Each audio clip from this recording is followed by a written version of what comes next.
Okay, we're rolling. Okay. So you want to say your name? You can talk to me. Okay, Lynne Slotek.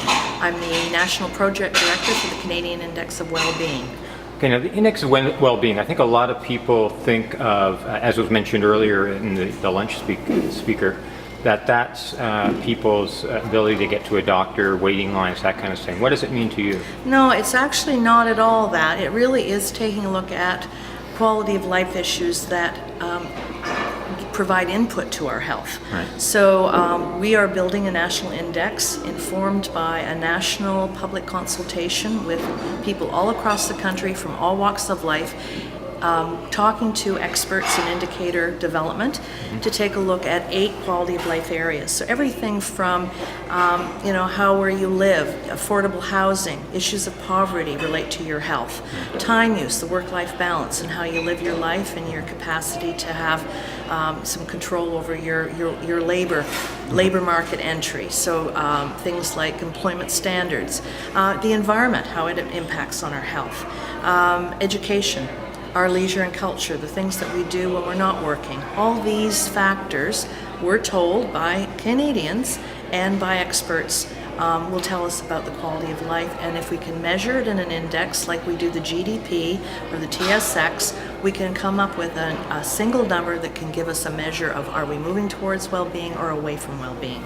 Right, so do you imagine a time when the CBC might report that the same way they do the Dow Jones Index, the TSX? That's the dream, that we could actually get to a stage where we can actually have that happening on a regular basis so that we stop using the GDP as a surrogate for well-being and have a fuller understanding of what it constitutes well-being and well-being in relationship to health and health outcomes. Now, those metrics you talked about, are they strictly for Canada, or are there other countries that are applying the same kind of metrics in the same kind of way? It's an excellent question. We're part of an international movement with partners with the OECD, housed in Paris. We've been part of a number of international workshops and committees to actually try to come up with some international comparability.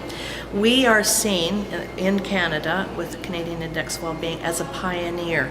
We're the leader in the development of a composite, but many other countries have similar indicator development sets, and we're working together to come up with some international collaboration. And do you have a sense of when you're going to reach a consensus on that sort of international standard? Oh, that's a good question. I think we're getting closer to it. Everybody's at a different stage. One of the things that the OECD is doing right now is providing a wiki bulletin board so people can actually get online and begin to grapple with some of the technical problems, begin to look at sort of the synergy between what, say, Australia is doing and what Canada is doing. That's already in the works as people get together in international conferences. But if you can actually do that on a regular basis through a bulletin board online, it will advance the work considerably. And what does all this have to do with health equity? Well, I think one of the things that the GDP tells us is, if the market does well, then we all do well. And you and I both know that that's not the case. If you look at marketplace and economics, it's always the top 10% of the population that's doing well. So then when you get somebody like Bart Carney, Bank of Canada says, economy's improving, employment's improving, and we look around us and we know that the other, 4/5 of the population do not have access to a family doctor, do not have good affordable health care, are living in poverty, all things that we know, we've done enough research on it, we know how we can change that. So part of the CIW is to try to rebalance that equity so that we're looking at all Canadians, not just some Canadians. Great.